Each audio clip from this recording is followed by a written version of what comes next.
Thank you, Joe. I'd like to bring up Eric Lorgus. And I understand Eric has many thoughts and stories that he'd like to share, and Mike is yours.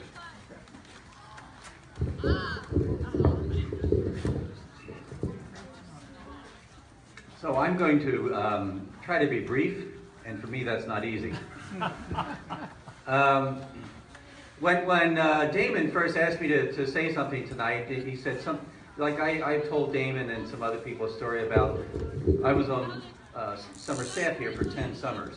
And it was one year, I think it was 75, and I was the last person to leave camp. And I don't think that had been the first time that had happened.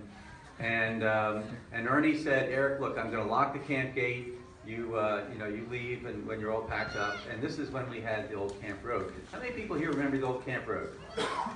Good for you. I miss the old Camp Road.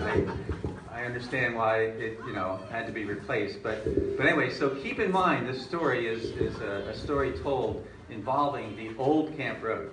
So I'm leaving camp. It's late in the afternoon, and Ernie told me he'd be locking the gate. So I'm not expecting to see anyone coming the other way, but as I'm going down the winding old Camp Road, I see two older gentlemen walking alongside the road. One of them has like a handkerchief on his head. It's a hot, it's a sultry, hot day, and I understand, that it was uncomfortable. But I'm also curious about what these two men are doing walking into camp on the day after camp closed. And so I stop my truck, and the windows are down, and I say, "Hi, can I help you?" And they start to say something about, well, they camped here, or something about they've been here before, and they were just coming back to see how Camp Horseshoe was. And this story almost seems to fit in very well with what Joseph just said, because we are all playing a role in keeping Camp Horseshoe here. And the story I'm telling you right now turns out to be about the two men who founded Camp Horseshoe, Charles Heaston and Joe Britton. I did not know. I never met these gentlemen. I thought they were dead. Because they were old, and or should be old by that point. Anyway, but they were, so I had to back down from my, what are you doing here attitude to like, I'm so, happy to meet you, please, proud, oh geez. And yes, it was one of those moments. But yes, so these guys who went on, one of them was a professional scouter. I'm not sure, maybe they both were, but they went on to other camps, and they both had played, very pivotal roles in the growth of scouting in the country. And one of them, I can't remember, Charles Heaston was the scout executive, is that right? Chief Scout Executive. The what? The Assistant Chief Scout Executive. For national, you mean? Yeah. Okay, eventually. But when Camp Horseshoe was started, I believe he was the scout executive. And Joe Britton was a youth leader at that point, wasn't he? Joe was younger, yes. Lodge chief? Okay, first lodge chief. Well, anyway, so I almost ran them out of Camp Horseshoe. But anyway, so I was gonna, I was trying to think of something to talk about. I was gonna just throw out a few tidbits of some of the changes that have taken place in Horseshoe over the last half a century. Yes, it's been that long. So one of the things, okay, we have the Camp Road, and the other thing that I think was really just changed life here at Camp Horseshoe dramatically was the telephone system. Now, none of you today, I mean, everyone here probably can't remember when Camp Horseshoe did not have the Octa telephone system. And do any of you remember before then? Oh, yeah. Oh, okay, all right. Well, let me tell you why I remember. I was a headquarters CIT, and my first summer in staff here was 1966, and there were 5 military field sets. That was the extent of Camp Horseshoe's telephone system. One was in headquarters, one was in the White House, one was in the Health Lodge, one was in Camp Masters, and one was at the top floor of the dining hall, wasn't it? Why it was there, I don't know. None of them worked. They were just there for, I think they worked on a rainy day or a dry day, but they were not dependable communication. So what Ernie would do after breakfast every morning, Ernie would come up to headquarters and he would tell me what his schedule was for the morning. He says, Eric, I'll be going to the Health Lodge, and I'll be going to the Quonset Hut, and I'll be going down to Dan Beard, and I'll be going to the pool, and then I'll be going to the archery range, and so forth. And this was in case, we needed, because because we had a rule in camp that we did not use the PA system for announcements or to try to page anyone. So if Ernie needed to be found, he would have to be hunted down. And one morning, the phone rang, and it was a call for Ernie, and Ernie had just left, maybe 5 minutes before, and I said, well, he's not here, but I know where he is. Would you like me to get him for you? And the caller said yes. I said, well, hold on. Put the phone down, and then I started the Horseshoe Marathon. So I ran from headquarters to, what was the first stop? Health Lodge, Quonset Hut. Every place I got to, the answer was, you just missed him. I think by the time I got to the pool, I had caught up with Ernie, and then I told, and this is, how much, like 10 minutes later, and I said, Ernie, you have a phone call at headquarters. And so he said, fine. And this is where I got my long stride. Before I came to Camp Horseshoe, I had a short stride. Trying to keep up with Ernie lengthened my stride considerably. Anyway, so Ernie says, let's go to headquarters. So we up the dining hall trail, heading towards headquarters at Ernie speed. And with me, I guess, half running behind. And we get to headquarters, and of course, Ernie's not winded. I'm completely out of breath. The phone is still sitting on the desk. He picks it up. I don't know how long it was, 20 minutes later, and the caller is still there. But I believe that caller became the donor for the Horseshoe telephone system a couple of years later.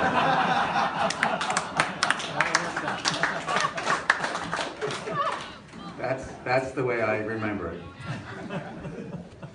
The Horseshoe, the outside phone system. Now, when I say about the Horseshoe phone system, I'm talking about the series of phones that are now all connecting all the buildings in camp, dining hall, etc. But we also had one outside line that rang at headquarters and went across the river up towards what was then Camp Jubilee, and that was the one telephone line for the camp. And it was a party line. How many people here remember party lines?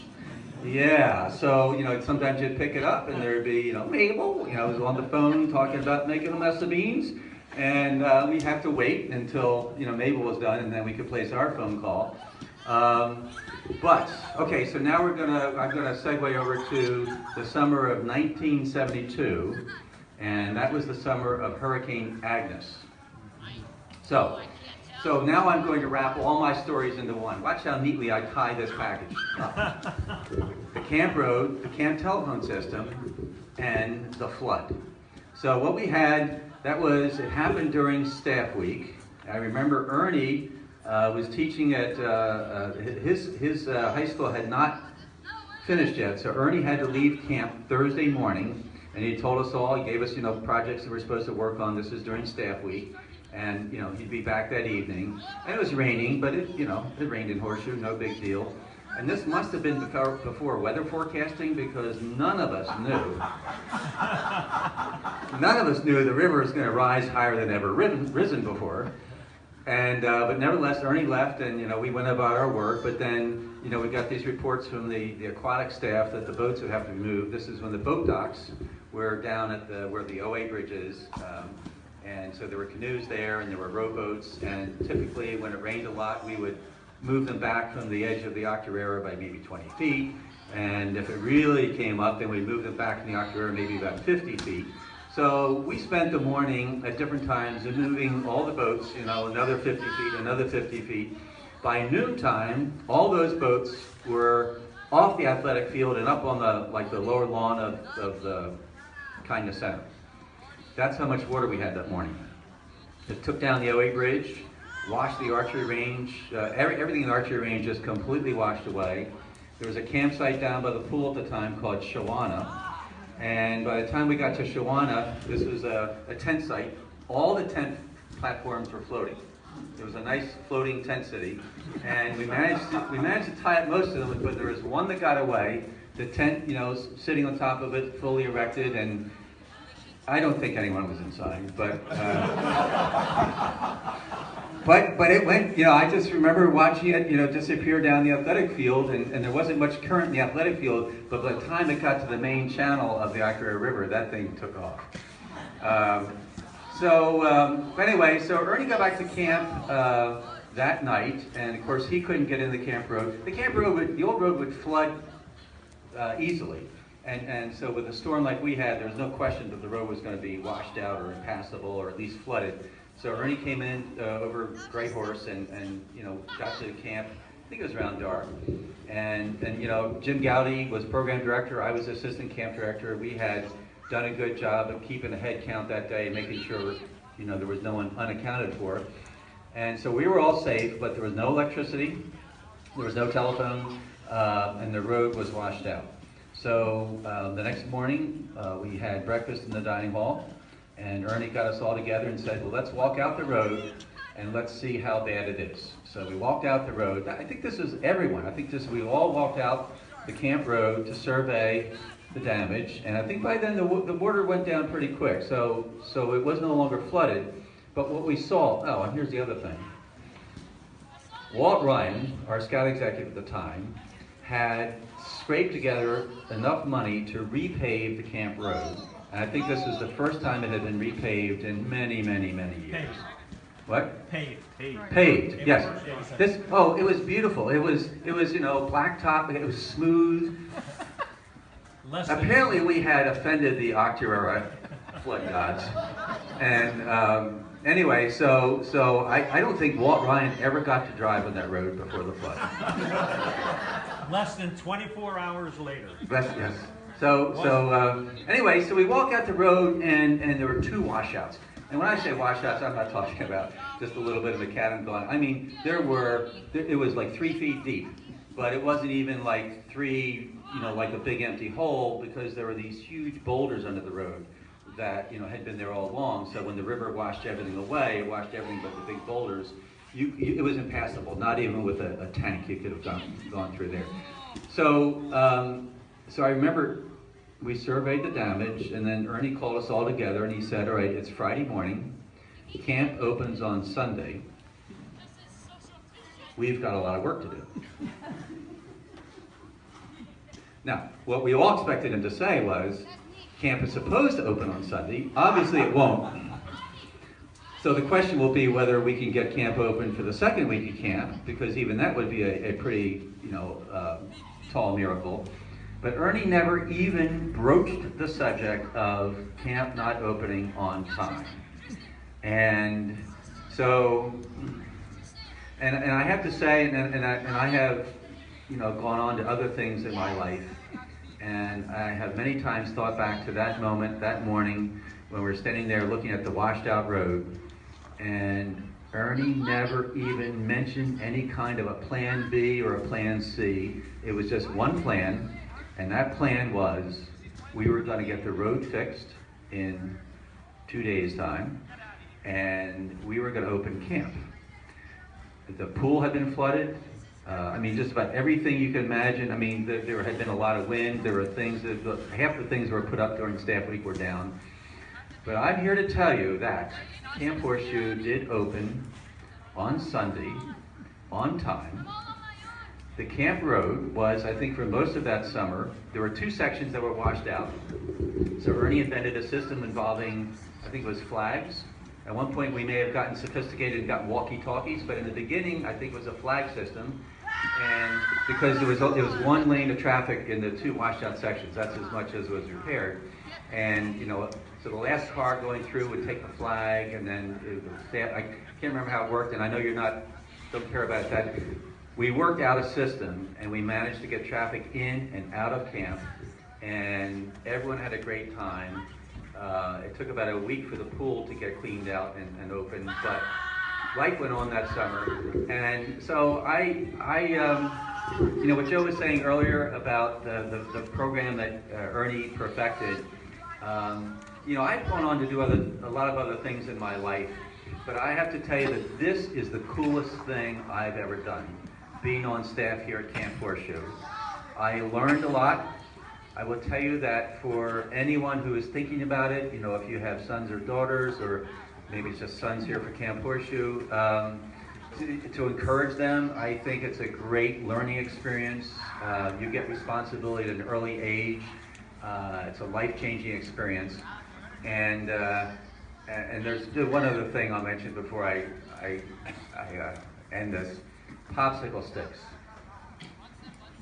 So one of the things that I did not understand about Ernie when I was started here on staff was first of all, he ran a tight ship.